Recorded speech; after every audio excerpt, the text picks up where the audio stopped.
Welcome back to Inside Politics. Our guest today is Phil Williams. He's a chief investigative reporter for News Channel 5, been looking a lot into Capitol Hill these days. Phil, you had a lot to do with Speaker Glen Casada stepping down from the legislature from that position.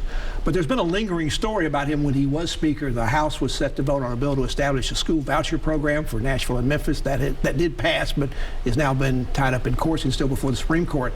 The measure at the time was in the legislature, was still a few votes short in the House. And there were allegations that there were perhaps bribes offered of some nature.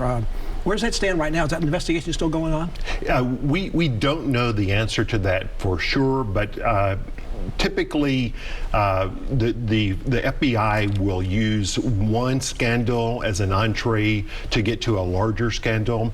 What we reported back in 2019 was, number one, there was a Republican lawmaker who was visited by the FBI to be questioned about potential bribes or enticements being offered for that vote on the school voucher bill. We subsequently reported that Representative John Mark Wendell, who's a Democrat from the Fentress County area, he confirmed that he had been told by then House Speaker Glen Casada that he could be promoted.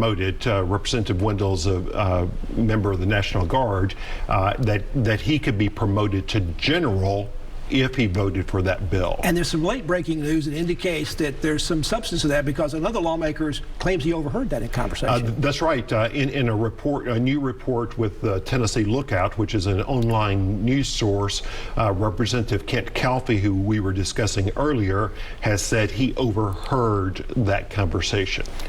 You've now done a series of stories. I think you've got more coming that are sort of look like civics lessons in some ways about how things really work on the Hill, but they're kind of civics lessons that you didn't learn in school.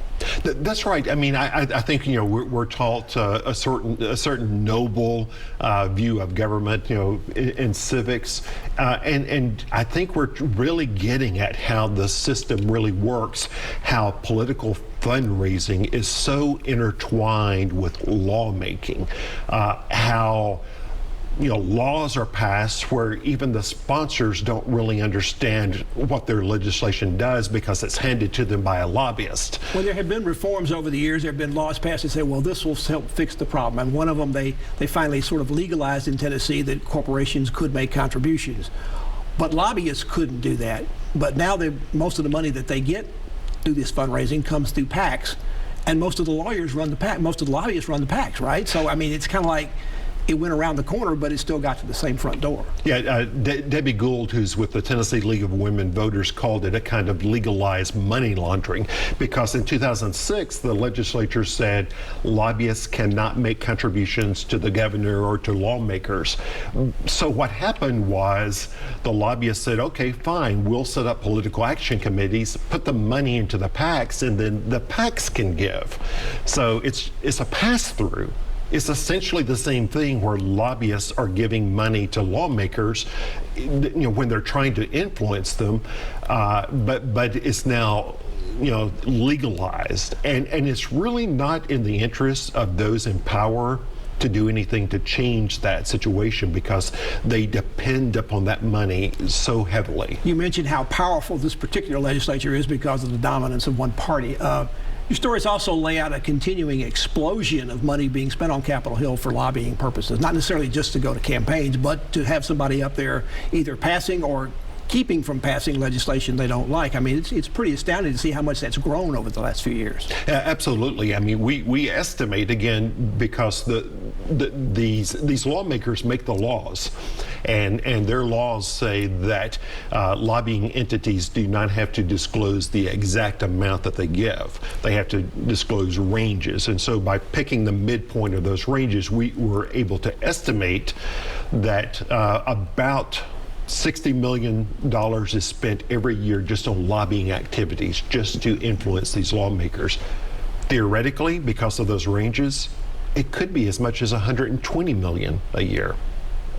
Average citizens don't have that kind of money to be involved in government or monitor what's going on up there. Should people be concerned that maybe their interests are not being protected in that way up in the state capitol? Yeah, it's really been interesting to watch, and we've been focusing a lot. This was an unexpected discovery, but the Airbnb bill that's up there. It would restrict Nashville's ability to regulate these short-term rentals. There's been a lot of conversation from lawmakers say, I'm willing to pass this as long as it doesn't affect my community. And that really shows that, you know, what's good for one is not good for the other. Another reform of the campaign finance reform system was made a few years ago is prohibit lawmakers from accepting campaign contributions while they're in session.